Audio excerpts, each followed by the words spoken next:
ഇന്നത്തെ ദിവസമേ ഒന്നും വേവിച്ചിട്ടൊന്നുമില്ലല്ലോ. ഒരു കോവിൽ ഉണ്ണാൻ പോയതല്ലേ, അതുപോലെ അമ്പലത്തിൽ പോയിട്ട് അവൾ ഒന്നും കഴിക്കാനും നിന്നില്ല. അവനും ജോലിക്ക് പോകാനില്ല. അവൻ പറഞ്ഞു ഇന്നലെ പോയിട്ട് ഞങ്ങൾക്ക് ഇന്ന് പോയില്ല. ഒരു അപസർപ്പക കഥയെ വെല്ലുന്ന രീതിയിലുള്ള ചില കഥാബിംബങ്ങളിലൂടെയാണ് ഞാൻ ഈ നിമിഷം കടന്നു പോകുന്നത്.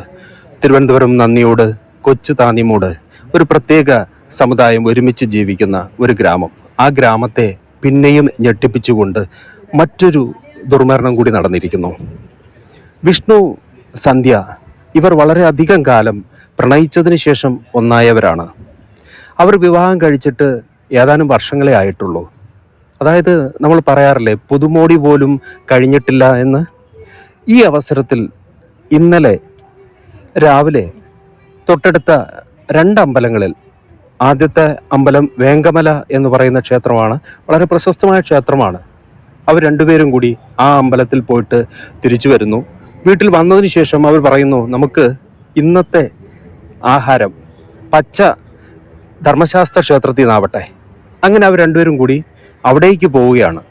അവിടെ ചെന്നെത്തിയപ്പോൾ വിഷ്ണുവിന് ഉച്ചയ്ക്ക് ശേഷം ഡ്യൂട്ടിയുണ്ട്, സെക്യൂരിറ്റി ആയിട്ട് വർക്ക് ചെയ്യുകയാണ്.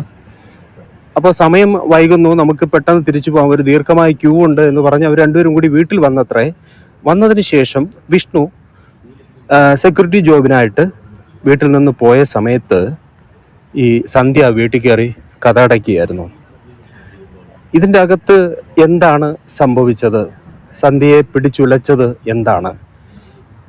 തൻ്റെ പൊന്നോമനയായ വെറും 7 വയസ്സ് മാത്രം പ്രായമുള്ള ആ കുരുന്നിനെ മറന്നിട്ട് ഈ ലോകത്തോട് സന്ധ്യ വിട പറഞ്ഞത് എന്തിന്? ആ ചോദ്യത്തിന് നമുക്ക് ഉത്തരം കിട്ടേണ്ടതുണ്ട്.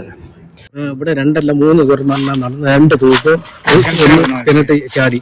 2 പേര് തൂങ്ങി. 2 പേര് തൂങ്ങി. ഒന്ന് അവന്റെ അച്ഛനും ഒന്ന് അവന്റെ അമ്മാവൻ, ഒന്ന് അവന്റെ തൊട്ടടുത്ത വീട്ടിലെ അവന്റെ ബന്ധു. ഇന്നത്തെ ദിവസമേ ഒന്നും വേവിച്ചിട്ടൊന്നുമില്ലല്ലോ.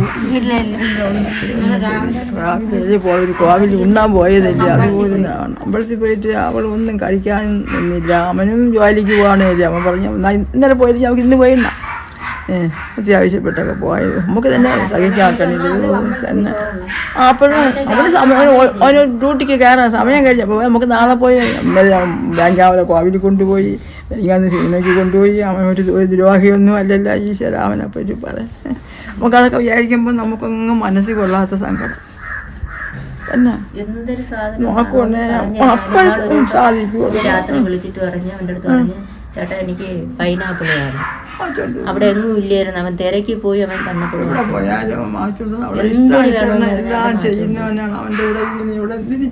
ഈ ഒരു മതത്തിന്റെ തന്നെ ഇവിടെ എത്രയോ മരണം നമുക്കറിയപ്പെട്ടത് എല്ലാം ഇതുപോലെ ദുർമരണങ്ങളായിരുന്നു. അല്ലാതെ ഒന്നും ഉണ്ട് ഒരുപാട്. അത് എന്താ ഈ കുടുംബ ഇഷ്ടക്കേടാണെന്നൊക്കെ തന്നെ ആൾക്കാർ പറഞ്ഞറിയണം, നമുക്കറിഞ്ഞൂടാ.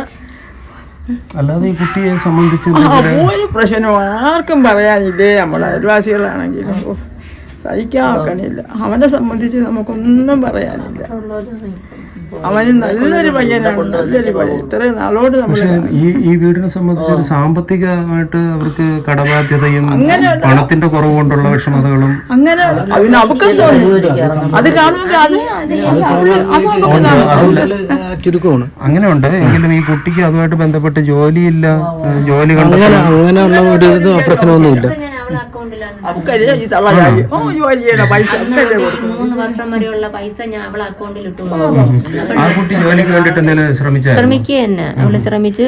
പിന്നെ അവക്ക് അവൾ IT ഒക്കെ പാസ്സായി. ഇപ്പം കമ്പ്യൂട്ടർ ക്ലാസ്സോട് കൂടി പാസ്സായി. ഇത്രയും നല്ല വിദ്യാഭ്യാസമുള്ള കുട്ടിക്ക് ജോലിയൊന്നും കിട്ടിയില്ല എന്നുള്ളൊരു മാനസിക വിഷമം ഉണ്ടായിരുന്നു. അത് എനിക്ക് അറിഞ്ഞൂടാ. ഇവിടെ വന്നില്ലല്ലേ തിരിച്ച്? ഇപ്പൊ വരുമോ? പിന്നെ ഇവിടെ എന്തെങ്കിലും അങ്ങനെ ഈ വിശ്വാസമായിട്ട് ബന്ധപ്പെട്ടേ എന്തെങ്കിലും അങ്ങനെ ആൾക്കാർ പറയുന്നുണ്ടോ? എന്റെ വിശ്വാസത്തിന്റെ കാര്യത്തിൽ ഞാൻ പറയണമെന്നുണ്ടെങ്കിൽ ഇവര് അമ്പലമായിട്ട് ബന്ധപ്പെട്ട് എന്തോ ദോഷമുണ്ട്. അതായത് അവര് മതില് കെട്ടിയത് മതില് കെട്ടിയതുമായിട്ട് ബന്ധപ്പെട്ട് അവർ വാസ്തു നോക്കിയൊന്നും അല്ല. ആ മതില് കെട്ടിയതുമായിട്ട് ബന്ധപ്പെട്ട് എന്റെ ഒരു അടുത്ത സുഹൃത്ത് ഒരിടത്ത് ചെന്നപ്പം ആ പുള്ളിക്കാരൻ ഇപ്പൊ ഈ ഇതിനടുത്ത് വസ്തു മേടിച്ചതാണ്. അപ്പൊ അത് ഇത് കണക്ക് ഒരു ആവശ്യത്തിന് വേണ്ടി ഒരാളെ കൊണ്ട് വണ്ടിയിൽ പോയ സമയത്ത് അവിടെ നിന്ന് പോയിട്ട് പറഞ്ഞു നീ ഇപ്പം പുതിയ വീട് സ്ഥലം മേടിച്ചാന്ന് ചോദിച്ചെന്നെ. അപ്പോഴ് പറഞ്ഞു അത് ഞാൻ മേടിച്ച്. അപ്പോഴും അതിന്റെ അരിവിനായിട്ട് ഒരു അമ്പലം തെക്കതുണ്ടാന്ന് ചോദിച്ചു. ഉണ്ട്. അപ്പോഴും അവൻ്റെ കൂടെ പറഞ്ഞു നിന്റെ വീട്ടിൽ വിളക്കും കാര്യങ്ങളൊക്കെ വെക്കുമ്പോൾ നല്ല രീതിയിൽ ശുദ്ധിയോട് കൂടി വെക്കണം. ആ അമ്പലത്തിന്റെ ദോഷങ്ങളുണ്ട്. അതേ കണക്ക് തന്നെ ആ വ്യക്തിയോട് പറഞ്ഞതെന്ന് പറഞ്ഞാൽ ഈ അമ്പലം അവർ മതിൽ കെട്ടിയതുമായിട്ട് ബന്ധപ്പെട്ട് വാസ്തു നോക്കിയൊന്നുമല്ല, അവരെ ഇഷ്ടത്തിന് അവർ കെട്ടി. അതിനുശേഷം ആ അമ്പലത്തിൽ ഒരു പ്രാവശ്യം പോലും ഉത്സവം നടക്കൂല. നടക്കുന്നതിന് മുമ്പ് അവിടെ ഓരോ കൊല്ലവും ഓരോ മരണം നടക്കുമെന്നാണ് പറഞ്ഞത്. കഴിഞ്ഞ തവണയും നടന്നു. കഴിഞ്ഞ തവണയും നടന്നു. അതിന് മുമ്പത്തെ തവണയും നടന്നു. ഞാൻ ഇന്നലത്തെ സംഭവത്തിൽ ഞാനിവിടെ ഇല്ലായിരുന്നു. ഞാൻ ഒരു ഫ്ലാറ്റിൽ ജോലിക്ക് നിൽക്കുകയാണ്. ഞാൻ മാസത്തിലൊരിക്കേ വരുവുള്ളൂ. അന്ന് ഒരു ദിവസം നിന്ന് പിറ്റേ ദിവസം വൈകിട്ട് ഞാനങ്ങ് പോകും. ഇന്നലത്തെ സംഭവം എന്താണെന്നുള്ളത് എനിക്കറിയില്ല. ഇങ്ങനെ എന്നെ വിളിച്ചു പറഞ്ഞു, അവൾ പോയെന്ന് മാത്രമേ വിളിച്ചു പറഞ്ഞു. എങ്ങനെയാണ് അറിഞ്ഞതൊക്കെ? അറിഞ്ഞത് അമ്മ മനസ്സിലാക്കിയത് എങ്ങനെയാണ്? മനസ്സിലാക്കിയത് പുറത്തെ വേറൊരു പയ്യൻ എന്നെ വിളിച്ചിട്ട് പറഞ്ഞു, അമ്മ അവൻ ഡ്യൂട്ടിക്ക് പോയിരുന്നു. അവൻ ഓടിഞ്ഞെത്തി. എത്തണേനകം വെച്ച് ഇവിടെ തീർന്നെന്ന് തോന്നുന്നു. അവൻ വിളിച്ചിട്ട് പറഞ്ഞു, അമ്മ സന്ധ്യ പോയമ്മ, നമ്മളെ വിട്ടുപോയെന്ന് പറഞ്ഞു. രാവിലെ മുതലുള്ള ആ ഒരു സംഭവം രാവിലെ ഒന്നും ഒരു പ്രശ്നവും ഇല്ല. രണ്ടുപേരും ഒരുമിച്ചായിരുന്നോ, ഭാര്യയും ഭർത്താവും? അവര് അമ്പലത്തിൽ പോയി, പച്ചേ ക്ഷേത്രത്തിൽ പോയി. സന്തോഷമായിട്ടൊക്കെയാണ് അവര് വന്നത്. കൊച്ചിനെ സ്കൂളിൽ കൊണ്ടാക്കാൻ പോയി. സ്കൂളിലൊക്കെ ആക്കി. അവര് നല്ല രീതിയിൽ അവര്. എത്ര വയസ്സുണ്ടമ്മ? 7 വയസ്സ്. അപ്പോഴേ ഈ മരുമോളും മോനും ഈ കുട്ടിയും മാത്രമാണ് ഈ വീട്ടിലുള്ളത്. അമ്മ വീട്ടുവേല ചെയ്യുന്ന ആ വീട്ടിൽ തന്നെ താമസിക്കും. ഞാൻ മാസത്തിൽ ഒരിക്കൽ ഇവിടെ വരും. ശനിയാഴ്ച ഇരുന്ന് വന്നിട്ട് ഞായറാഴ്ച വൈകിട്ട് ഞാൻ തിരിച്ചങ്ങ് പോകും. പിന്നെ ഇതിൻ്റെ ഇടയ്ക്ക് എനിക്ക് അത്യാവശ്യം വല്ലതും ഉണ്ട്, ഇവിടെ വരണം, പഞ്ചായത്തിൽ അങ്ങനെ പോകണമെങ്കിൽ ഞാൻ വരും. വന്നിട്ട് ഞാൻ ഉച്ചയാകുമ്പോൾ ഞാൻ അങ്ങ് പോകും. അതും വരുമ്പോൾ എൻ്റെ കൊച്ചുങ്ങളെ കാണാൻ വേണ്ടിയാണ് ഞാൻ വന്ന് ഞാൻ 2 ദിവസത്തേക്ക് ആഹാരം എല്ലാം വെച്ച് കറികളെല്ലാം വെച്ച് ഫ്രിഡ്ജിനകത്താക്കിയിട്ടാണ് പോകുന്നത്. ഈ മരിക്കാൻ തക്കവണ്ണം ഈ അമ്പലത്തിൽ പോയിട്ട് വന്നവര് പിന്നെ തിരിച്ച് ഏകദേശം ഉച്ചയാവുമല്ലോ വീട്ടിൽ വരുമ്പോ. ഉച്ചയ്ക്ക് ഊണൊന്നും തയ്യാറാക്കാതെയാണ് രാവിലെ പോയത്. ഊണ് തയ്യാറാക്കാതെയാണ് പോയി. എന്നിട്ട് ഇവനെ വിളിച്ചോണ്ട് അമ്പലത്തിൽ പോയി, പച്ചക്ഷേത്രത്തിൽ. അവിടെ ചെന്ന് ആഹാരം കഴിക്കാന്നും പറഞ്ഞുകൊണ്ടാണ് പോയിട്ട്. അവിടെ ചെന്നപ്പോൾ ആഹാരം കഴിച്ചില്ല. അവൾ ആഹാരം കഴിച്ചു. അവിടെ ആഹാരം തീർന്നതല്ല, ഉണ്ടായിരുന്നു. പക്ഷെ നമുക്ക് വീട്ടിൽ പോവാന്നും പറഞ്ഞ് വിളിച്ചിഞ്ഞ് കൊണ്ടുവന്നു. അവിടെ കഴിച്ചില്ല എന്നാണ് ഞാൻ അറിഞ്ഞത്. അവിടെ വെച്ച് എന്തോ മാനസികമായിട്ട് അവിടെ ഒരുമിച്ച് പോയി. വഴിയിൽ പോയതിന് ശേഷം പിന്നെ ഒരാൾ പറയുന്നു നമുക്കിവിടെ നിന്ന് കഴിക്കാം, ഒരാൾ പറയുന്നു നമുക്കിന്ന് ഇവിടെ നിന്ന് കഴിക്കണ്ട. അങ്ങനെ തിരിച്ച് അതറിയാൻ പറ്റണില്ല എങ്ങനെയാണെന്നുള്ളത്. ഇവരിങ്ങനെ അമ്പലത്തിൽ പോയി ആഹാരം കഴിക്കാൻ പോയിട്ട് കഴിച്ചില്ലെന്ന് മാത്രമേ എനിക്കറിയാം. കഴിച്ചില്ലെന്നാണ് നമ്മൾ ഇവിടെ നിന്ന് ഇങ്ങോട്ട് കയറി വരുന്ന സമയത്ത് നാട്ടുകാരിൽ ചിലർ പറഞ്ഞത് പച്ചയില ആഹാരം തീർന്നു എന്നാ പറഞ്ഞു. തന്നെ അതുകൊണ്ടാണ് കഴിക്കാത്തതെന്ന് പറഞ്ഞു. അതിനെപ്പറ്റി എനിക്ക് നമ്മളിവിടെ വന്നപ്പോൾ 6:30 മണിയായി. അവളെ അമ്മയും ഞാനും കൂടെ ഒത്താണ് വന്നത് കാറിൽ. രാവിലെ എന്ത് കഴിച്ചിട്ടുണ്ടാവും? ഇവിടെ വല്ലതും പാചകം ചെയ്ത ലക്ഷണം ഉണ്ടോ? പാചകം പുട്ടൊക്കെ വെച്ച് കഴിച്ച് ഉണ്ടായിരുന്നു. വീട്ടിൽ ഉച്ചയ്ക്കൊന്നും വേവിച്ച പോലില്ല. ഉച്ചയ്ക്ക് വേവിക്കാൻ കോവിലിൽ പോയി കഴിക്കാമെന്ന്. എന്നിട്ട് ഇവിടെ വന്നിട്ട് അവൾ പറഞ്ഞു നമുക്ക് ആഹാരം വയ്ക്കാമെന്ന് പറഞ്ഞെന്ന്. ചോറ് ഇപ്പോഴവന് ഡ്യൂട്ടിക്ക് പോകാൻ സമയമായി. ഇപ്പോഴേ ഡ്യൂട്ടിക്ക് പോയി. ഈ ഭാര്യയും ഭർത്താവും മാത്രമായിട്ട് താമസിക്കുന്ന ഒരു വീടാണ്. അതുകൊണ്ട് തന്നെ ഈ ചെറിയ ചെറിയ പ്രശ്നങ്ങൾ പോലും ഷെയർ ചെയ്യാൻ ആളില്ല എന്ന് വേണമെങ്കിൽ പറയാം അല്ലേ? മറ്റൊരാളോട് പറയാനില്ല, അങ്ങനെ ഉണ്ടോ? അവരെ കുടുംബ പ്രശ്നം എനിക്കറിഞ്ഞ ഇവിടെ ഇല്ലല്ലോ. അമ്മയ്ക്കൊന്നും അറിയില്ല. അപ്പം ഈ വീട്ടിൽ വേറെയും ഇതുപോലെ എന്തൊക്കെയോ പ്രശ്നങ്ങൾ, ദുരന്തങ്ങളൊക്കെ നടന്നിട്ടുണ്ടാവും, ദുർമരണങ്ങളൊക്കെ. അവന്റെ അച്ഛൻ ആത്മഹത്യ ചെയ്ത്. അമ്മയുടെ ഭർത്താവ് എത്ര വയസ്സിൽ? ഇപ്പം ഈ ജൂലൈ 8-ാം തീയതി 4 വർഷമാകണം. മരിച്ച് 41-ൻ്റെ അന്ന് ഞാൻ ജോലിക്ക് ഇറങ്ങി. അതാണ് ജോലിക്ക് ഇറങ്ങാൻ കാരണം. അല്ലാതെ എന്നെ ഒരിടത്തും വിട്ടില്ല, ഒരു തൊഴിലുറപ്പിന് പോലും എന്നെ വിട്ടിട്ടില്ല. ഇപ്പൊ ഞാൻ ആ വീട്ടിൽ ചെന്ന് കയറി ഞാൻ അവിടെ നിൽക്കുകയാണ്. അന്ന് മരിക്കാൻ കാരണം? അന്ന് മരിക്കാൻ കടബാധ്യത കൊണ്ട് മരിച്ചു. ഇവിടെ സൂയിസൈഡ് ചെയ്ത് കിണറ്റില്? ഇല്ല, അത് അമ്മ. ഈ എൻ്റെ ഭർത്താവ് മരിച്ച് 5 മാസം കഴിഞ്ഞപ്പോൾ എൻ്റെ അമ്മ ഇവിടെ എടുത്തു. അന്ന് ഞാൻ ജോലി സ്ഥലത്ത് നിൽക്കണം. ഇവിടെ നിൽക്കണ ഫസ്റ്റിൽ ഞാൻ മലപ്പുറത്ത് പോയി ജോലിക്ക്. ഞാൻ വന്നില്ല, വരാൻ എനിക്ക് പറ്റിയില്ല. ഈ വീട്ടില് 3 ദുർമരണങ്ങൾ നടന്നിരിക്കുന്നു. ഒന്നിനും കാരണങ്ങളുമില്ല. കാരണങ്ങളൊന്നുമില്ല. കടബാധ്യത എപ്പോഴും കാരണമായിട്ടുണ്ടായിരുന്നു. ഈ ഭർത്താവ് മരിച്ചത് കടബാധ്യതയുള്ളൂ. ഈ വീട്ടിൽ എന്തെങ്കിലും കടമുണ്ടോ? ഇപ്പൊ പുതിയതായിട്ട് താമസിക്കുന്നവരുടെ ഈ വീട് ബാങ്കിൽ വെച്ചേക്കുന്നു. ബാങ്കിലാണ്. കടബാധ്യത ഉണ്ട്.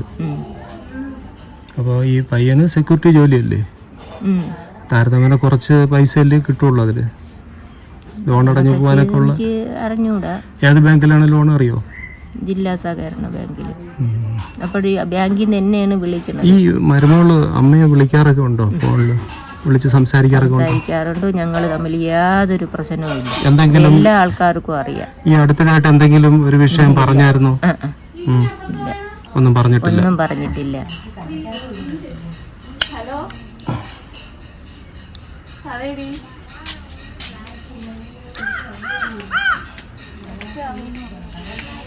അപ്പോൾ ഈ കുട്ടിയുടെ വീട് വരുന്നത് അങ്ങ് ഉഴമലക്കലാണല്ലേ? ചക്രവാണിപുരം. അവിടെ ആരുണ്ട് ഇനിയിപ്പോ? കുഞ്ഞമ്മയും അമ്മാമ്മയൊക്കെ ഉണ്ട്. അമ്മയില്ല കുട്ടിക്ക്? അമ്മ അവിടെ ഉണ്ട്. അച്ഛനോ? അച്ഛൻ അങ്ങ് വേറെ എവിടെയാണ്. ഇല്ല, കൂടെ ഇല്ല. ശരി. പഴയ വീട്ടിന്റെ പിന്നെ വഴി വൃത്തിയാക്കി വണ്ടി അവിടെ കയറ്റി തണലത്ത് വയ്ക്കാൻ വേണ്ടിയുള്ള പരിപാടിയായിട്ട് നിൽക്കുമ്പം ഇവർ രാവിലെ പിന്നെ വേങ്ങാമല അമ്പലത്തിൽ പോയിട്ട് ഇവർ തിരിച്ചു കയറിപ്പോയി. അത് കഴിഞ്ഞിട്ട് ഇവര് പച്ചയിൽ ഉണ്ണാൻ വേണ്ടി ഇവര് പോകണം. ഇതെല്ലാം ഞാൻ കണ്ടുകൊണ്ട് നിൽക്കുകയാണ്.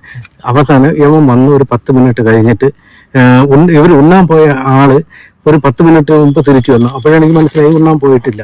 അവൻ വന്നിട്ട് തിരിച്ച് ബാഗുമായിട്ട് ഡ്യൂട്ടിക്ക് പോകുമായിരുന്നു. അപ്പോൾ ഞാൻ ചോദിച്ചേട്ടാ ഇന്ന് എന്താ ഉച്ചയ്ക്കാണ് ഡ്യൂട്ടി? ഇന്ന് ഉച്ചയ്ക്കാണ് ഡ്യൂട്ടി എന്ന് പറഞ്ഞ് അവൻ പോയി.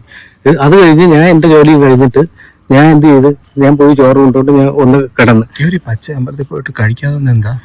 അത് പച്ചേൽ അമ്പലത്തിൽ അവന് ഡ്യൂട്ടിക്ക് 1 മണിക്ക് ഡ്യൂട്ടിക്ക് കയറണം. അവന് അവിടെ ചെന്ന് ക്യൂ നിന്ന് ആഹാരം കഴിക്കാനുള്ള സമയം പോവും. അങ്ങനെ നിന്ന് കഴിഞ്ഞാൽ അവന് കൃത്യം 1 മണിക്ക് ഇവിടെ ഡ്യൂട്ടിക്ക് കയറണം എന്നുള്ളത് കൊണ്ടാണ് അവൻ തിരിച്ചു വന്നതെന്നാണ് ഞാൻ ചോദിച്ചപ്പോൾ പറഞ്ഞത്. അതുകൊണ്ടാണ് ഉണ്ണാൻ നിന്നില്ല, അതുകൊണ്ട് ഡ്യൂട്ടിക്ക് പോകണം. അതുകൊണ്ട് അവിടെ ചെന്ന് ക്യൂ നിന്നാൽ ചിലപ്പോൾ സമയത്ത് കിട്ടിയില്ല. ഡ്യൂട്ടി കൃത്യസമയത്ത് ഒരാൾ ഇറങ്ങിയിട്ടാണ് ഇവൻ കയറാനുള്ളത്. സമയത്ത് അവിടെ എത്തണം. അതുകൊണ്ട് ഇവിടെ കൊണ്ടുവന്ന് ആക്കിയിട്ട് അവൻ തിരിച്ച് ഡ്യൂട്ടിക്ക് പോകണത് ഞാൻ കണ്ടിട്ടാണ് ഞാൻ വീട്ടിൽ പോയി ഊണും കഴിച്ചുകൊണ്ട് ഞാൻ കയറി ഒന്ന് മയങ്ങിയത്. അപ്പൊ പിന്നെ ഈ പെൺകുട്ടി ഇവിടെ എന്തെങ്കിലും ഉണ്ടാക്കി കഴിക്കണം. അങ്ങനെ അവള് പറഞ്ഞില്ല, ഞാൻ എന്തെങ്കിലും ഉണ്ടാക്കി കഴിച്ചോളാന്ന് പറഞ്ഞെന്ന് അവൻ പറയുന്നുണ്ട്.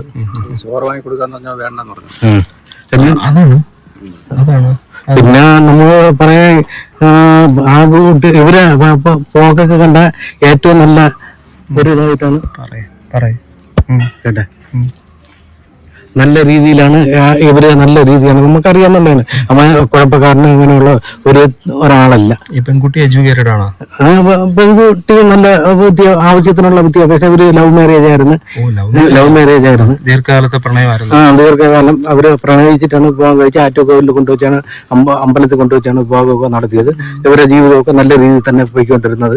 വേറെ കുഴപ്പമില്ല. 8 വയസ്സായ ഒരു പൊതുവില് ഇവിടെ ഞാൻ ഇങ്ങോട്ട് വരുമ്പോൾ ആൾക്കാർ പറയുന്ന ചില സംഗതികൾ, ഇപ്പൊ ഈ വീട്ടിൽ തന്നെ ഇവരുടെ കുടുംബ വീടല്ല, അവന്റെ അപ്പച്ചിയുടെ വീടാണ്. അപ്പച്ചിയുടെ വീട്. ആദ്യം താമസിക്കുന്നത് ഈ വീട്ടില് 2 ദുർമരണങ്ങൾ നടന്നു. ഇവിടെ 2 അല്ല 3 ദുർമരണം നടന്നു. 2 തൂക്കും, കിണറ്റ് ചാടി. 2 പേര് തൂങ്ങിയത്. 2 പേര് തൂങ്ങി. ഒന്ന് അവന്റെ അച്ഛനും ഒന്ന് അവന്റെ അമ്മാവൻ, ഒന്ന് അവന്റെ തൊട്ടടുത്ത വീട്ടിലെ അവന്റെ ബന്ധു. പിന്നെ ഇവിടെ എന്തെങ്കിലും അങ്ങനെ ഈ വിശ്വാസമായിട്ട് ബന്ധപ്പെട്ടേ എന്തെങ്കിലും അങ്ങനെ ആൾക്കാർ പറയുന്നുണ്ടോ? എന്റെ വിശ്വാസത്തിന്റെ കാര്യത്തിൽ ഞാൻ പറയണമെന്നുണ്ടെങ്കിൽ ഇവര് അമ്പലമായിട്ട് ബന്ധപ്പെട്ട് എന്തോ ദോഷമുണ്ട്. അതായത് അവര് മതില് കെട്ടിയത് മതില് കെട്ടിയതുമായിട്ട് ബന്ധപ്പെട്ട് അവർ വാസ്തു നോക്കിയൊന്നുമല്ല മതില് കെട്ടിയില്ല. ആ മതില് കെട്ടിയതുമായിട്ട് ബന്ധപ്പെട്ട് എന്റെ ഒരു അടുത്ത സുഹൃത്ത് ഒരിടത്ത് ചെന്നപ്പം ആ പുള്ളിക്കാരൻ ഇപ്പൊ ഇതിനടുത്ത് വസ്തു മേടിച്ചതാണ്. അവൻ ഇത് കണക്ക് ഒരു ആവശ്യത്തിന് വേണ്ടി ഒരാളെ കൊണ്ട് വണ്ടിയിൽ പോയ സമയത്ത് അവിടെ നിന്ന് ആ പോയിട്ട് പറഞ്ഞു, നീ ഇപ്പം പുതിയ വീട് സ്ഥലവും മേടിച്ചാന്ന് ചോദിച്ചിരുന്നു. അപ്പോഴ് പറഞ്ഞു അത് ഞാൻ മേടിച്ച്. അതിന്റെ അരുവിനായിട്ട് ഒരു അമ്പലം തെക്കതുണ്ടാന്ന് ഉണ്ട്. അവൻ്റെ കൂടെ പറഞ്ഞു, നിന്റെ വീട്ടിൽ വിളക്കും കാര്യങ്ങളൊക്കെ വെക്കുമ്പോൾ നല്ല രീതിയിൽ ശുദ്ധിയോട് കൂടി വെക്കണം. ആ അമ്പലത്തിന്റെ ദോഷങ്ങളുണ്ട്. അതേ കണക്ക് തന്നെ ആ വ്യക്തിയോട് പറഞ്ഞതെന്ന് പറഞ്ഞാൽ ഈ അമ്പലം അവർ മതിൽ കെട്ടിയതുമായിട്ട് ബന്ധപ്പെട്ട് വാസ്തു നോക്കിയൊന്നുമല്ല, അവരെ ഇഷ്ടത്തിന് അവർ കെട്ടി. അതിനുശേഷം ആ അമ്പലത്തിൽ ഒരു പ്രാവശ്യം പോലും ഉത്സവം നടക്കുന്നതിന് മുമ്പ് അവിടെ ഓരോ കൊല്ലവും ഓരോ മരണം നടക്കുമെന്നാണ് പറഞ്ഞത്. കഴിഞ്ഞ തവണയും നടന്നു. കഴിഞ്ഞ തവണയും നടന്നു. അതിന് മുമ്പത്തെ തവണയും നടന്നു. പിന്നെ അവന്റെ ഇദ്ദേഹത്തിന്റെ മോൻ പാലോട് വെച്ച് പിന്നെ വണ്ടി ആക്സിഡന്റിൽ മരിച്ച്. എന്ന് വരുന്നത് ആക്സിഡന്റ്?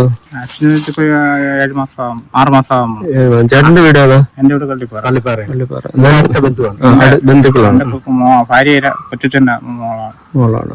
അപ്പൊ നമ്മുടെ പ്രോപ്പർട്ടി ആയിട്ട് ബന്ധപ്പെട്ടാണോ ഇപ്പൊ ഈ പറഞ്ഞ ഈ വിശ്വാസത്തിന്റെ തെക്കതൊക്കെ ഉള്ളത്? തെക്കതുള്ള അതിൽ ഒരുപാട് ദോഷങ്ങളും കാര്യങ്ങളും ഉണ്ട്. പല ദുർമരണങ്ങളും ഇനി നടക്കുമെന്നാണ് പറഞ്ഞേക്കുന്നത്. എന്ത് വെക്കതാണത്? ഇത് 1000 ലക്ഷം വരെ. 1000 വലിയ വേറെ എന്തൊക്കെയുണ്ട്? ഇവിടെ നാഗരുണ്ട്, ഗണപതിയുണ്ട്, മന്ത്രമൂർത്തിയുണ്ട്, ശിവനുണ്ട്. അതായത് ഇവിടെ കുറച്ച് വേറെ അല്ലാതെ ചാവുകൾ കുറച്ച് ഉണ്ട്. അതായത് പിന്നെ ബ്രാഹ്മിൻസിന്റെ പൂജ ചെയ്യുന്ന അമ്പലമാണ്? അല്ലല്ല, അവരുടെ കുടുംബ അപ്പൂപ്പന്മാർ ചെയ്യണ പൂജ, സമുദായത്തിന്റെ അമ്പലമാണ്. സമുദായത്തിന്റെ അതിൽ കുറച്ച് കൊടുക്കൽ വാങ്ങലിന് ചെറിയ മുടക്കമുണ്ട്. ഈ കൊടുക്കുന്ന തൃപ്തി പറഞ്ഞില്ല ഭഗവാന്. ഇന്നത്തെ കാലത്ത് ശരിക്കും പറഞ്ഞു കഴിഞ്ഞാൽ നമ്മൾ ഇതൊക്കെ പറഞ്ഞാൽ ആരും വിശ്വസിക്കില്ല, കളിയാക്കും. പക്ഷെ അനുഭവം എന്ന് പറയുന്നത് ഇവിടെ ഉത്സവം നടക്കില്ല. ഓരോ ഉത്സവത്തിന് മുമ്പും ഓരോ ഉത്സവത്തിന് മുമ്പും ഒരു മരണം നടക്കുമെന്നാണ് ആ ജ്യോത്സ്യം പറഞ്ഞെന്നാണ് ആ വ്യക്തി പറയണത്. അറിയണ്ടല്ലേ? അപ്പൊ ഇനി ഇവിടെ ആത്മഹത്യ നടക്കാത്ത വീട് ഇതിൽ ഏതെങ്കിലും ഉണ്ടോ? അതെ, എല്ലാ വീട്ടിലും ഈ ഇരിക്കുന്ന വീടുകളിലൊക്കെ ഇവിടെ ബന്ധുക്കള്, അതായത് ബന്ധുക്കളുണ്ട്. ആദ്യം താഴെ വീട്ടില് ഒരു പയ്യൻ അവനും +2 പരീക്ഷ എഴുതിയതിനു അത് ആത്മഹത്യ ചെയ്ത ആദ്യത്തെ മരണം. അത് കഴിഞ്ഞിട്ട് ഇവിടുത്തെ പിന്നെ ഈ പയ്യന്റെ അച്ഛൻ ഈ വീട്ടിനകത്ത് തൂങ്ങി. അത് കഴിഞ്ഞിട്ട് അപ്പുറത്തെ വീട്ടിലെ തൊട്ടടുത്ത അവന്റെ ബന്ധുവല്ല, ആ പയ്യനും അവിടെ വന്ന് തൂങ്ങി. അത് കഴിഞ്ഞിട്ട് ഇവന്റെ അമ്മാമ്മ ഈ കിണറ്റിൽ തൂങ്ങി, കിണറ്റില് ചാടി. ഒരു ശരിക്കും പറഞ്ഞു കഴിഞ്ഞാല് ഇവിടെ അങ്ങനെ തുടർച്ചയായിട്ട് സംഭവിക്കുന്നുണ്ടാണ് നിങ്ങളൊക്കെ ഈ പറയുന്നത് വിശ്വസിച്ച് പോകുന്നത്. അത് സ്വാഭാവികം. നമുക്ക് ഇതിൽ വിശ്വാസം ഇല്ലെങ്കിൽ ഇതൊക്കെ കാണുമ്പോൾ നമുക്ക് വിശ്വാസം വന്നു പോകും. 6 മരണം നടക്കുന്ന ആര് പറഞ്ഞു? ഇതിപ്പോ നമ്മൾ പോറ്റി എടുത്ത് നോക്കിയപ്പോഴത്തേക്കാണ് ഈ 2026 തീരുന്ന മുമ്പായിട്ട് ഒരു 6 മരണം കൂടെ അതിൽ ഒരു മരണമാണ് ഇപ്പൊ നടന്നത്. അത് പിന്നെ പോറ്റി പരിഹാരത്തിന് വേണ്ടിയിട്ട് കാശടിച്ചു മാറ്റാൻ വേണ്ടി പാവങ്ങളുടെ പൈസ ഒപ്പിക്കാൻ വേണ്ടിട്ട് അങ്ങനെ എല്ലാം പറയണാണോ? അല്ല, നിങ്ങൾക്ക് ഏത് പോറ്റി കൊണ്ടുപോകും എവിടെ നോക്കിയാലും നമ്മൾ ഇത് തന്നെ പറയണത്. ഞാൻ എന്റെ വീട്ടിൽ ഇപ്പൊ കർമ്മം നടത്തിയപ്പോഴും പോറ്റി പറഞ്ഞത് ആദ്യം നമ്മളിപ്പൊന്നും പറഞ്ഞിട്ടില്ലായിരുന്നു. ക്ഷേത്രത്തിന്റെ കാര്യമാണ് ആദ്യം പറഞ്ഞത്. നിങ്ങൾ തെക്കതുണ്ട്, തെക്കതിന്റെ വലിയ ദോഷങ്ങളും കാര്യങ്ങളും നടന്നുകൊണ്ടിരിക്കുകയാണ്. അതിന് ഒന്ന് പറഞ്ഞ മാപ്പ് പറഞ്ഞാൽ അത് കാര്യങ്ങൾ ചെയ്യുക, അല്ലെങ്കിൽ ഇതിനെ ഒഴിപ്പിച്ച് എവിടെയും കൊണ്ട് കളയുക. ഈ അമ്പലത്തിലിരിക്കുന്ന സാധനങ്ങളെടുത്ത് വേറെ എവിടെയും കൊടുക്കുക, അല്ലെങ്കിൽ കൃത്യമായി അതിനോട് പങ്ക് കൊടുക്കുക. അതൊന്നും കൊടുക്കില്ല. ശരിക്കും അറിയാമല്ലോ, ഈ ഇടയ്ക്കായിട്ട് വലിയ ജ്യോത്സ്യന്മാർ പോലും പല പ്രവചനങ്ങൾ നടത്തുകയും പിന്നെ ചിലതൊക്കെ ഉണ്ടാവുകയും മറ്റു ചിലവ് അല്ലാതാവുകയും ഒക്കെ ചെയ്യും. പക്ഷെ പണം പിരിവാണ് പലരുടെയും ലക്ഷ്യം. അപ്പൊ നമ്മുടെ പൈസ പിരിക്കാൻ വേണ്ടിയിട്ടാണ് പേടിപ്പിച്ചത്. നമുക്ക് അനുഭവത്തിൽ നമുക്ക് പറയാൻ പറ്റൂ, നമുക്ക് ആ അനുഭവം ഒരു പ്രശ്നവും ഇല്ലാതെ നിൽക്കുന്ന ഒരു പെട്ടെന്ന് ആത്മഹത്യ ചെയ്യണമെങ്കിൽ എന്തെങ്കിലും കാരണമില്ലാതെ. അപ്പൊ എന്താണ് ആ മതില് കെട്ടിയതിനു ശേഷമാണ് ഈ പ്രശ്നം? മതില് കെട്ടുന്ന മുമ്പ് നമ്മൾ ക്ഷേത്രം കെട്ടാൻ വേണ്ടി പൊളിച്ച് അതിന്റെ 3 ഞാൻ വണ്ടി വീഴും, പട്ടി ഉറക്കറ്റാലും ഞാൻ വണ്ടി വീഴുന്നു. അങ്ങനെ കുറച്ച് ദിവസം വണ്ടിയിൽ നിന്ന് വീഴുന്നു. ഞാൻ അങ്ങനെ ആ പോറ്റി എങ്ങനെ കോലിലെ പോറ്റി പറഞ്ഞു ഇങ്ങനെ കാര്യങ്ങൾ തിരക്കാന്ന് പറഞ്ഞു. അത് ഈ ക്ഷേത്രത്തില് ഞാൻ അപ്പൊ മാപ്പ് എന്നെ എന്തെങ്കിലും വെച്ച് മാപ്പ് പറഞ്ഞതിന് ശേഷം ഇപ്പൊ കുഴപ്പമില്ലാതെ ഞാൻ പോകണം. അതിനുശേഷം ഒരു കാര്യത്തിൽ പങ്കെടുക്കൂല. അപ്പം ഞാൻ ചോദിച്ചോട്ടെ, എനിക്ക് ഡൗട്ട്, ഈ ദൈവങ്ങൾ ഏത് രൂപത്തിലുള്ളവയായാലും മതം ഏതായാലും ശരി, അവർ നമുക്ക് വേണ്ടിയിട്ട് നമുക്ക് അനുകൂലമായിട്ടല്ലേ ഓരോന്ന് ചെയ്യണ്ടേ? നമ്മുടെ വ്യക്തികളെ നശിപ്പിക്കുക, നമ്മളെ ആക്സിഡന്റ് പെടുത്തുക, അങ്ങനെ നമ്മുടെ ദൈവം ചെയ്യുമോ? അതില് എനിക്ക് പറയാനുള്ളത്, പണ്ട് മുതല് പിന്നെ പൂർവികര് വെച്ച് ആരാധിച്ച് വന്ന ദൈവങ്ങൾക്ക് ഇപ്പം വരുന്ന തലമുറ അതിന് വേണ്ട എണ്ണയും വിളക്കും കാര്യങ്ങളും എല്ലാം കൊടുക്കാതെ വരുമ്പം അവര് നമ്മൾ പറഞ്ഞു കേട്ടിട്ടുള്ളതന്നെ. എനിക്ക് ഇതില് വലിയ വിശ്വാസമുള്ള ആളല്ല എങ്കിൽ പോലും സ്വാഭാവികം നമുക്ക് ഇവിടെ നടക്കുന്ന മരണങ്ങളൊക്കെ കാണുമ്പോൾ നമുക്കത് സ്വാഭാവികമായിട്ട് നമ്മൾ അതിൽ വിശ്വസിച്ച് പോകുന്ന ആ അവസ്ഥ എത്തിയിരിക്കുകയാണ്. കാരണം 1-2 മരണമല്ല, ഈ തൊട്ട് ഒരു 2-3 കൊല്ലത്തിനകത്ത് 5-6 മരണം കുടുംബാംഗങ്ങളിൽ ശ്രീകാര്യമൊക്കെ അത് ഈ കുടുംബത്തിലുള്ളത് എല്ലാം പിന്നെ പ്രായം വന്ന് മരിക്കണമല്ല, കൊച്ചു പിള്ളേരുകളാണ് മരിക്കണം. അതുകൊണ്ടാണ് നമുക്ക് ഇത്രയും വിശ്വാസങ്ങൾ വന്നു തുടങ്ങുന്നത്. ഇത് വെച്ച് അവൻ കുഴപ്പക്കാരനല്ല. കാരണം എപ്പോഴും നമ്മളെ കാണുമ്പോൾ ചേട്ടാ അന്ന് മാത്രമേ വിളിക്കൂ. കാരണം അങ്ങനെ അല്ലെങ്കിൽ ഈ കുട്ടിക്ക് വെളിയിൽ എന്താണെങ്കിൽ പോലും നമ്മളുടെ ക്ഷേത്രത്തിൽ പോയിട്ടാണ് വന്നവരുടെ കാര്യമായിട്ടൊക്കെ സംസാരിച്ചിട്ട് അവൻ പുറത്ത് പോയിട്ട് വന്ന സമയം കൊണ്ടാണ് സംഭവിച്ചത്. ചേട്ടാ, ഒരു കാരണവും ഇല്ലാതെ ആ കുട്ടി മാനസികമായിട്ട് ഇതിന് തയ്യാറെടുക്കാൻ, പ്രത്യേകിച്ച് 2ാം ക്ലാസ് പഠിക്കുന്ന ഇതിന്റെ ഇടയിൽ എന്താണ് നടന്നിട്ടുള്ളത് നമുക്ക് ഈ മണിക്കൂറുകൾക്ക് ഇടയിൽ എന്താ സംഭവിച്ചെന്ന് നമുക്ക് പറയാൻ പറ്റും. 2ാം ക്ലാസ് പഠിക്കുന്ന ഒരു കുഞ്ഞ്, അതിന്റെ മുഖോർത്തെങ്കിലും അതാണ് നമ്മളും പറയുന്നത്. ഈ 2ാം ക്ലാസ്സിൽ പഠിക്കുന്ന ഒരു കുട്ടി, ഒന്നാമത് അവളെ ഒരു സഹോദരൻ ആക്സിഡന്റിൽ മരിച്ചതാണ്. അവളെ അമ്മ നല്ല രീതിയിൽ ആ സ്റ്റേജ് കടന്നു വന്നിട്ടില്ല. അതെങ്കിലും അവള് ഓർമ്മിച്ചില്ല എന്നാണ് നമ്മളും പറയുന്നത്. അതാണ് കാരണം ഈ കുട്ടിക്ക് വേറെ ഏതെങ്കിലും രീതിയിലുള്ള സുഹൃത്തുക്കളോ സുഹൃത്തുക്കള് ഉണ്ടാകും. അതിനെപ്പറ്റി ഈ കുട്ടി ഇല്ലെന്ന് എല്ലാവരും പറയണേ. ഈ കുട്ടി അങ്ങനെ നമ്മളുമായിട്ടൊന്നും വലിയ ആരെ കണ്ടാലും മുൻപേ അങ്ങനെയുള്ള ഒരു ഇതൊന്നുമില്ല. പുറത്തോട്ടൊന്നും വലിയ ആൾക്കാരുമായിട്ടൊന്നും ഈ പരിസരത്തുള്ളവരുമായിട്ട് ഒരു നല്ല വെളിയിൽ ഒരാളുമായിട്ട് ഈ കുട്ടിക്ക് യാതൊരു സഹവാസവും അങ്ങനെ മിണ്ടല അങ്ങനെയുള്ളതൊന്നുമില്ല. നമുക്ക് നിങ്ങൾ പറഞ്ഞ ആ ഒരു നിഗൂഢതകൾ നിറഞ്ഞ ആ ഒരു കാവ് നമുക്കൊന്ന് കാണാം. എന്നിട്ട് അതിനു മുമ്പ് ഇദ്ദേഹം നമ്മളോട് എന്തെങ്കിലും സംസാരിക്കാൻ മനസ്സുണ്ടോ മീഡിയയോട് എന്ന് നമുക്ക് ചോദിച്ചിട്ട് പോവാം. പിന്നെ ഇന്നലെയില്ലായിരുന്നു ഇന്നലെ 4 മണിയൊക്കെ ആയി. എല്ലാവരും അറിഞ്ഞപ്പോ അപ്പഴാ അങ്ങോട്ടൊക്കെ അവൻ ഡ്യൂട്ടിക്ക് പോവാൻ ഇറങ്ങിപ്പോയി. 2 മണിക്ക് ശേഷം അവൻ ഡ്യൂട്ടിക്ക് പോയി. ആരും അവളെ ഭർത്താവാ? അവനെന്ത് ജോലി? അവന് സെക്യൂരിറ്റി അവിടെ എണ്ണപ്പനയില് പാലോട് ബോട്ടാണിക്കൽ ഗാർഡൻ. ഈ പെൺകുട്ടിക്ക് എന്തൊരു ജോലി? അവക്ക് ജോലിയില്ല. എങ്ങനെയാ നമുക്കറിഞ്ഞൂടാ. അവരെ വീട്ടിൽ വലിയ പ്രശ്നങ്ങളൊന്നുള്ള വീടല്ല. അല്ല എന്തുവാ അതിനെപ്പറ്റി അറിഞ്ഞൂടാ. വീട്ടിൽ ഒരു വാക്ക അടിയാ ബഹളോ കുടിയാ ഒന്നുമില്ല. അങ്ങനെയുള്ള അവൾക്കൊരു ജോലിയില്ല. അവൾക്കൊരു ജോലിയില്ല. അവക്ക് ജോലിയില്ല. അപ്പൊ ഭാര്യയും ഭർത്താവും ഒക്കെ ഒരു വീട്ടിൽ തന്നെ എപ്പോഴും? അവളും അവനും ആ ഒരു കൊച്ചു 2 പഠിക്കുന്ന കൊച്ചു. ഒരു കുഞ്ഞായിട്ടുള്ളൂ. വിവാഹം കഴിഞ്ഞ് 2-3 വർഷം ആയുള്ളൂ. 2-3 വർഷമൊന്നുമല്ല, 4-5 വർഷമായി. 5 വർഷം വരെങ്കിലും അവരുടെ വീട് എവിടെ? അതൊന്ന് നെടുമങ്ങാടല്ല, പോത്തൻകോട് പുറത്തങ്ങണ്ട്. അറിയില്ലല്ലോ കറക്റ്റ് എനിക്കറിഞ്ഞു. ഒരു കാര്യമില്ല. എങ്ങനെയായിരിക്കും എപ്പോഴും കണ്ണടച്ചിട്ടേക്കും. അടച്ചിട്ടിരിക്കാൻ അത് പറയുമ്പോ അടച്ചിട്ടിട്ട് കിടന്നു ഉറങ്ങും. അങ്ങനെ കുറെ നാളായിട്ട് ഒരു കഴിഞ്ഞാൽ കൊച്ചിനെ വിളിക്കാൻ സന്ധ്യ വിളിച്ചിട്ട് ഞാൻ എന്തെങ്കിലുമൊക്കെ തട്ടി വിളിച്ചിട്ട് ഇപ്പം കുഴപ്പമില്ല. എന്റെ മോനെ വിളിച്ചു. അത് ഇവിടെ ഓട്ടോസ് നോക്കിയാണ് കേൾക്കണ്ട ചക്കര വിളിച്ചോണ്ടിരിക്കുകയാണ്. പക്ഷെ ഫോണ് വലിയ കേൾക്കുന്നത് ഞാൻ എങ്ങനെ അടിച്ചിട്ട് അവിടെ ഒന്നും അറിയാമെന്നു ഫോണിന്റെ വലിയ കേൾക്കുന്നു. പിന്നെ അത് എടുക്കണം. എന്തായാലും അവനെ പെട്ടെന്ന് വിളിച്ച് പറയാം. അങ്ങനെ വരാൻ പറ. എന്തായാലും അതൊക്കെ എല്ലാം ആവുന്നില്ല എന്ന് പറഞ്ഞു. അങ്ങനെ കിടക്കണോ വിളിച്ചപ്പം അവനെല്ലാം അടച്ചു. എന്തൊരു ചെയ്യാമെന്ന് പറഞ്ഞു. പിന്നെ അവൻ ചെറുക്കൻ വിളിച്ച് വന്നു. എല്ലാം വെച്ച് പോയി നോക്കല്ല കിടക്കണോ എന്തോന്ന് പറഞ്ഞു. അങ്ങനെ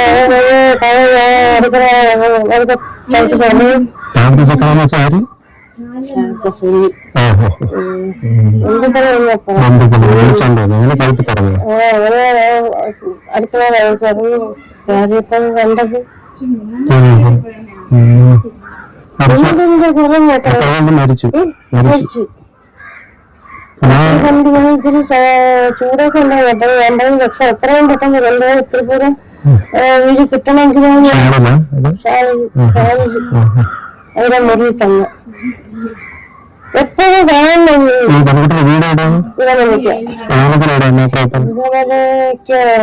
എവിടെയാണ് എന്തോ ഒരു മട്ടപ്പാറ കുടുംബം വീട്. ഇനിയിപ്പോ അത് കൊണ്ടുപോകണമെന്ന് പറയുന്നത്. ഇല്ലെങ്കിൽ ഇവിടെ കിടക്കണമെന്ന് കണ്ടില്ല.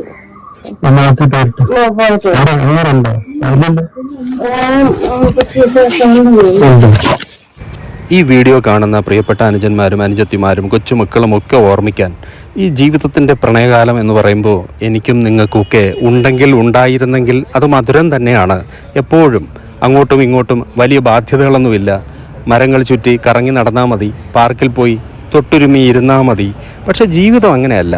ജീവിതത്തിലോട്ട് കാലുകുത്തി കഴിയുമ്പോൾ പിന്നെ നാം അറിഞ്ഞിരിക്കേണ്ട ചില വസ്തുതകളുണ്ട്. കയ്പും മധുരവും മാറി മാറി വരും. അത് രോഗങ്ങളായിട്ടാവാം, സാമ്പത്തിക പ്രതിസന്ധികളെ കൊണ്ടാവാം, അതിർത്തി തർക്കങ്ങളെ കൊണ്ടാവാം, സഹോദരങ്ങൾ തന്നെ ഭിന്നിച്ച് മാറി നിന്ന് കളയുമെന്നേ. അതൊക്കെ ജീവിതത്തിൽ നമ്മൾ നേരിടും. നമ്മളോട് ഇറങ്ങിപ്പോയി ചാവാൻ ചിലപ്പോൾ പറഞ്ഞെന്നിരിക്കും. അപ്പോൾ നമ്മളത് ഫലിതത്തിൽ തന്നെ എടുക്കുക. കാരണം നാം കൊണ്ടുവന്ന നമ്മുടെ ജീവനും നമ്മുടെ ശരീരവും സംരക്ഷിക്കേണ്ട ഉത്തരവാദിത്വം ഇവർക്കൊന്നുമില്ല, നമുക്കാണുള്ളത്. അതുപോലെ നമ്മൾ ജന്മം നൽകിയ കുഞ്ഞുങ്ങളുണ്ടെങ്കിൽ അതൊക്കെ ഓർക്കുക. നിസ്സാരമായ കാര്യങ്ങൾക്ക് വേണ്ടി പിണങ്ങി അങ്ങ് പോകരുത്. ഇവിടെ ഞാൻ ആ യുവാവിനെ കണ്ടു. അദ്ദേഹത്തോട് സംസാരിക്കണമെന്ന് ഞാൻ ആഗ്രഹിച്ചു. പക്ഷേ മറ്റു രണ്ടുപേരുടെ ഈ ബൈറ്റ്സ് എടുത്ത് വന്നപ്പോഴേക്ക് അദ്ദേഹം മറ്റെന്തോ ആവശ്യത്തിന് അവിടെ നിന്ന് മാറിപ്പോവുകയുണ്ടായി. അദ്ദേഹത്തിൻ്റെ പഴയ വീട്ടിൽ നമ്മൾ നേരത്തെ കണ്ടതാണ്. അവിടെ മറ്റ് ദുർമരണങ്ങൾ കണ്ടു വളർന്ന ആളാണ്. ആ പരിസരം ഒക്കെ നമ്മൾ അനലൈസ് ചെയ്യുമ്പോൾ അടുത്തടുത്തിരിക്കുന്ന വീടുകളിലൊക്കെ ഇത് ഇങ്ങനെ സംഭവിച്ചിരിക്കുന്നു. അത് മറ്റൊന്നും കൊണ്ടല്ല, ഇത് ആൾക്കാർ കോപ്പി അടിക്കുന്നതാണ്. കോപ്പി അടിക്കരുത്. ജീവിതത്തെ ആ രീതിയിൽ തന്നെ കണ്ടുകൊണ്ട് ആസ്വദിച്ച് ജീവിക്കണം. ഇന്ന് അല്പം ബുദ്ധിമുട്ട് വന്നു, ഇന്ന് തൊഴിലില്ലായ്മയുണ്ട്, സാമ്പത്തിക പ്രതിസന്ധിയുണ്ട്. നമ്മൾ ആ വീണെടുത്ത് തന്നെ കിടക്കരുത്, നമ്മൾ പരിശ്രമിക്കണം. ഇത് കണ്ടോ, ഈ അടുക്കളയിലൂടെ ഒന്ന് ജസ്റ്റ് കണ്ണോടിച്ചു. ഒരു വേണ്ടപ്പെട്ട ഒരാൾ കൂടെ ഉണ്ടായിരുന്നത് കൊണ്ടാണ് ഞാനിവിടെ കയറിയത്. ഈ വീട്ടിൽ പാചകമേ നടന്നിട്ടില്ല. ഇന്ന് രാവിലെ നടന്നിട്ടില്ല, ഒരുപക്ഷെ ഇന്നലെ നടന്നെങ്കിൽ നടന്നിട്ടുണ്ടാവാം. വളരെ ക്ലീനാക്കി അടുക്കള ഉണ്ട്. പുറത്തുനിന്ന് ആഹാരം വാങ്ങി കഴിക്കലാണോ സ്ഥിരം പണിയെന്ന് ഞാൻ ചോദിച്ചു പോയി. അവിടെ ഇരുന്നത് ഒരു 3 ആഴ്ച പഴക്കമുള്ള ബ്രെഡ് മാത്രമാണ്, അത് പൂത്തിരിക്കുന്നു. അപ്പോൾ ഇതുപോലുള്ള ഗ്രഹാന്തരീക്ഷത്തിൽ ഗ്രാമങ്ങളിൽ ജീവിക്കുന്നവരായാലും ശരി, പട്ടണങ്ങളിൽ വളരെയധികം സമ്പത്തിൻ്റെ പുറത്ത് കിടക്കുന്നവരായാലും ശരി, അവർക്ക് സമ്പന്നമല്ലാത്ത ഒന്നുണ്ട്, അത് മനസ്സാണ്. മനസ്സിലെ സമ്പന്നതയാണ് ജീവിതത്തെ മുന്നോട്ട് നയിക്കാൻ നമ്മെ ത്രാണി നൽകുന്നത്. ഇവിടെ ഒരു ദുരൂഹത നിറഞ്ഞ ഒരു കാവുണ്ട്. കാവിലെ മരച്ചില്ലകളോ മരച്ചാർത്തുകളോ ഒന്നും പ്രതീക്ഷിക്കേണ്ട, അതൊക്കെ പോയി. കുറച്ച് ചെമ്പക മരങ്ങളും മറ്റുമുള്ള അവരുടെ വിശ്വാസമാണ്. അതൊരു കുടുംബ തെക്കതാണ്. പണ്ടൊക്കെ മലബാര സമ്പ്രദായത്തിൽ കൗളാചാരപ്രകാരമായിരുന്നു ആരാധനകൾ നടത്തി വന്നിരുന്നത്. പ്രധാനമായിട്ടും മലദൈവങ്ങളെയാണ് അവർ ആരാധിക്കുക. ആയിരവല്ലി, ആയിരവില്ലി, മല്ലൻ തമ്പുരാൻ, അങ്ങനെയൊക്കെ പറയുന്ന ദേവസങ്കല്പങ്ങൾ അവർക്കുണ്ട്. അവിടെ അവർ അതിനു വേണ്ടിയിട്ട് വർഷാവർഷം പടുക്ക് വെച്ച് കൊടുക്കും. ഇവിടെ ഉത്സവങ്ങൾ നടത്തുന്നതിനെ പടുക്ക എന്നാണ് വിളിക്കുക, തെക്കതിലെ ഉത്സവം. ഓരോ ഉത്സവത്തിന് മുമ്പ് ഇവിടെ ദുർമരണം നടക്കുന്നു എന്നൊക്കെയാണ് അവർ നമ്മളോട് പറഞ്ഞത്. അത് അവരെ ബൈ ചാൻസിൽ അവരങ്ങനെ തോന്നിപ്പിക്കുന്നതാണോ എന്നെനിക്കൊരു ഡൗട്ടുണ്ട്. എങ്കിൽ പോലും നടക്കുന്നുണ്ട്. ആൾക്കാർ ഈ അനുകരിക്കരുത് ദയവായി. ഒരാൾ പോയെങ്കിൽ അത് മനസ്സിലാക്കുക, അതിനേക്കാൾ എളുപ്പമാണ് ജീവിക്കാനെന്ന്. അതുകൊണ്ട് ദയവായി ജീവിക്കുക, മറ്റ് ചിന്തകളൊക്കെ വിടുക. പിന്നെ ഇതുപോലുള്ള കാവുകൾ നിങ്ങൾക്ക് സംരക്ഷിക്കണമെന്നുണ്ടെങ്കിൽ, ഇത് കാവുകൾ തന്നെ കുടുംബങ്ങളിൽ വന്നത് ഒരുമിച്ച് നിൽക്കുമ്പോൾ സ്നേഹത്തോടെ കൂടുമ്പോൾ സ്നേഹത്തോടെ ഉള്ളവയായിരിക്കണം, ഇമ്പമുള്ളവയായിരിക്കണം കുടുംബങ്ങളും കുടുംബ ബന്ധങ്ങളും എന്നാണ്. പക്ഷെ കൂടുമ്പോൾ നമ്മൾ പരസ്പരം കുത്താനും കുത്തുവാക്ക് പറയാനും പരസ്പരം നോവിക്കാനും പരസ്പരം വഴക്കിടാനും വേണ്ടി മാത്രം സമയം കണ്ടെത്തുന്ന ശപിക്കപ്പെട്ട ചില ജന്മങ്ങളായി മാറുകയാണ്. അവിടെയാണ് ഈ പ്രശ്നങ്ങളെല്ലാം ഉടലെടുക്കുന്നത്. അല്ലാതെ ഞാൻ ഈ കാവിനെ ഞാൻ കുറ്റം പറയുന്നില്ല. എന്ത് ബ്യൂട്ടിഫുള്ളാണ് ആ കാവ്. അവിടെ നിൽക്കുമ്പോൾ നല്ല സമാധാനം ഫീൽ ചെയ്യുന്നു. കാരണം നിറയെ മരച്ചാർത്തുണ്ട്. ഇതൊക്കെ കൊണ്ട് ഏറ്റവും സമ്പന്നമായ, ഏറ്റവും സന്തോഷപരമായിട്ടുള്ള ഒരു മനസ്സ് വളർത്തിയെടുത്തുകൊണ്ട് ഏത് സാഹചര്യത്തിലും നമുക്ക്, പ്രത്യേകിച്ച് മലയാളികൾക്ക്, ജീവിക്കാൻ കഴിയണം. നമ്മുടെ ആദ്യം പറഞ്ഞാൽ തന്നെ അവസാനിപ്പിക്കാം. പ്രണയവും പ്രേമവും പോലെ ഉത്തരവാദിത്വമില്ലാത്ത ഒന്നല്ല ജീവിതം. ജീവിതത്തിന് ഉത്തരവാദിത്വങ്ങളുണ്ട്. അതുകൊണ്ട് ഇറങ്ങിപ്പോകാൻ പറഞ്ഞാലും ഇറങ്ങിപ്പോകാൻ നമുക്ക് കഴിയില്ല. നമ്മൾ കടിച്ചു തൂങ്ങിക്കിടക്കും. ജീവിതത്തിൻ്റെ നന്മകളെ പ്രതീക്ഷിച്ചുകൊണ്ട് നാളെ പുലരുമ്പോൾ നല്ലത് വരും എന്നുള്ള വലിയ പ്രതീക്ഷ നമ്മെ നയിക്കണം. നന്ദി.